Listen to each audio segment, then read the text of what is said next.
Kaixo guztioi, bideoetan egingo dugu 2010ko ekainean agertu zen ariketa bat, zeinetan uinak landuko ditugun, esaten digute daukagula piztina bat, bai, eta 12 metroko luzera dituela. Iza zero posizioan perturbazio gertatzen da, eta haren ondorioz uin harmoniko bat sortzen da, urrazalean, olatutxo txiki bat. Zeinako 30 segundu behar dituen piztinaren beste muturrera heltzeko. Beraz, hemen hasten da, hemen hasiko litzateke, eta T berdin 0 hor gertatzen da, eta heltzen da 30 segundu pasatu direnean. Ikusten dugunez, ematen diguten informazioa bai distantzia eta bai denbora, edapen norabidean gertatzen da, propagazio norabidean. Beraz, horrek emango dugu informazioa edapen abiadurari buruz. Ez dauka zerikusirik vibrazioarekin. Ez dugu esaten uraren puntu batek zenbateko abiadurarekin mugitzen den, baizik eta uina zenbat denbora bar duen 12 metro egiteko. Beraz, kalkulatuko dugun lehenengo gauza da, edapen abiadura. Eta edapen abiadura azkenean egiten baitugu 12 metro 30 segundutan, hemetik lortuko dugu zein den edapen abiadura. 0,4 metro segundu hain zuzen ere. Beraz, ja ezagutzen dugu edapen abiadura, eta jarriko dugu hemen datu bezala, edapen abiadura direla 0,4 metro zati segundu. Horretaz aparte, esaten digute, uin luzera, goratu uin luzera dela fasean dauden bi puntuen arteko distantzia, esaten digute balio duela 0,8 metro. Lehenengo atalak esaten dugu kalkulatzea uin igiduraren maiztasuna, F, hau da unitate temporala, hemen daukagu unitate espaziala, eta daukagu edapen abiadura.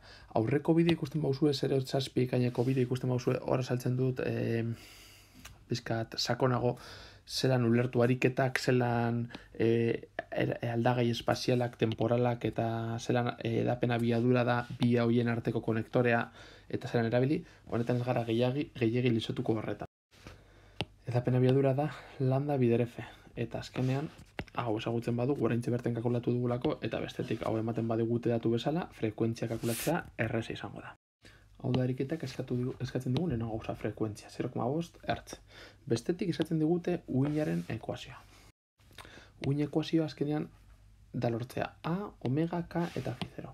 Omega lortzea erre izango da ezagutzen dugulako zein den frekuentzia. K ezagutzea erreza izango da ezagutzen dugulako zein den uin luzera. Amplitudea ezin dezakegu lortu, ez digutelako inolako informaziorik ematen. Hemetik L eta T erabili dugu hau lortzeko. Lambda erabiliko dugu K lortzeko, amplitudea hortik ezin dezakegu lortu. Izatez, B atalean amplitudea eskatuko digute, baina informazio gehiago ematen digutelako. Beraz, momentuz A bezala utziko dugu. Phi 0, nire ustez ez digute informazio nahiko ematen ariketa honetan phi 0 kalkulatzeko. Baina, nola esaten diguten, hasierako posizioan eta hasierako unean perturbazio bat sortzen dela, onartuko dugu phi 0 0 dela, eta hasieran uinaren balioa nuloa dela. Beraz, hau esango dugu phi 0 0 dela, baina, esan bezala, nire ustez ez digute informazio nahiko ematen hori horrela dela esateko. Beraz, uin ekuazioa horrelako zerbait geratuko zen. Beraz, omega lortzeko bi pi F egiten dugu, ikusten dugu pultsazioaren balioa pi dela, eta hemen jartzen dugu, bai, eta bestetik K lortzeko pi zatiran da 2,5 pi geratzen zaigu, beraz, hemen jartzen dugu. Baitare komentatzea, hemen minus eta plusen artean jarri dugulako minus, onartzen dugulako uina eskuinera egiten duela, ez digute zer esaten eta eskerrera jarriko bazenute berdin ondo egongo litzateke. Bi atalak esaten digu kalkulatzeko uinaren amplitudea, goratu dela gure uinaren ekuazioa, eta esaten digutena da 1,25 segundu igarotzen direnean, eta jatorrian, hau da, iza 0 denean, elongazioak balio duela 0,02, goratu elongazioa dela, urak, posizio eta une bakoitzen izango duen altuera edo oreka poziziorako distantzia. Hau da, Y-koa. Orduan, izaren lekuan 0 jartzen badugu eta teren lekuan 1,25, emaitza izango da 0,02. Sartuko ditugu bidatu hauek hemen, hau berdinduko dugu 0,02rekin eta lortuko dugu amplitud. Behin datuak sartu ditugunean, gure elongazio ekuazioaren barruan 0 eta 1,25, hemen T agertzen lekuan 1,25 eta Is agertzen lekuan 0, hau kanporatzen zaigu eta agertzen zaigu A sinu 1,25 pi. Sinu 1,25 pi egiten bauzu kalkulagailuan ikusiko zue minus 0,6 ematen duela.